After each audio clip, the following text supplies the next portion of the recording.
Pano wano era. Yowe. Nemi kwa imimi chamchonezera gate rangu.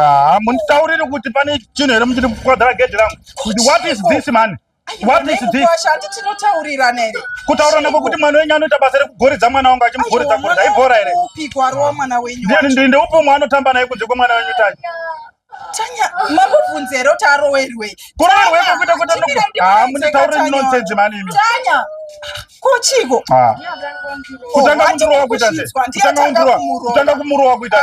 Imi munotanga mabvunze. Harisi bhora bairi mai onini muri kuzwa. Harisi bhora kuti mwana wenyu anongogoridza mwana wangu. Iwe hauroho wakamira mudzoserewo. Mudzosere. Mudzosere. Iya, amuyima mbati mwana wangu ndokubata. Iwe murovewo. Kurowan. Iwe. Pindra nyetse vana sekwe mukwasha. Imagine ndokufara mukuti. Andokuti dzimiri pana pa. Muruzwa. Banoti murumangu hapo anditi. Muri kundipamba mayeko. Imikai. Muri kudai. Muri kurowana nene.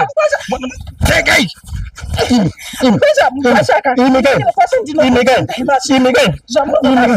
Imikai, mimi ndokukwadza yeye mama yeye. Muruzwa ka. Dai odani.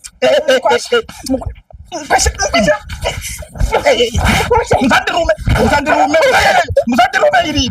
Ndakuruba yo mama.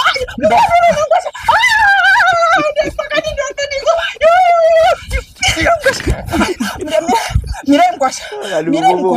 Mwana wenyewe mwana wangu anditi mwana. Nditi kwa.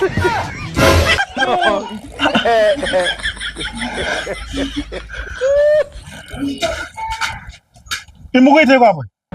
Kama puti chitese. Murukuzona mwana nyamukono bikira bana. Iwe uyana maputi mbatanya. Mumba. Chora chikapya kwa pinamba. Buda tenda. Chikapya kwa pinamba. Damn it. Tabasa kupano chikafu. Unadzidza bikira wana yenyu chikafu.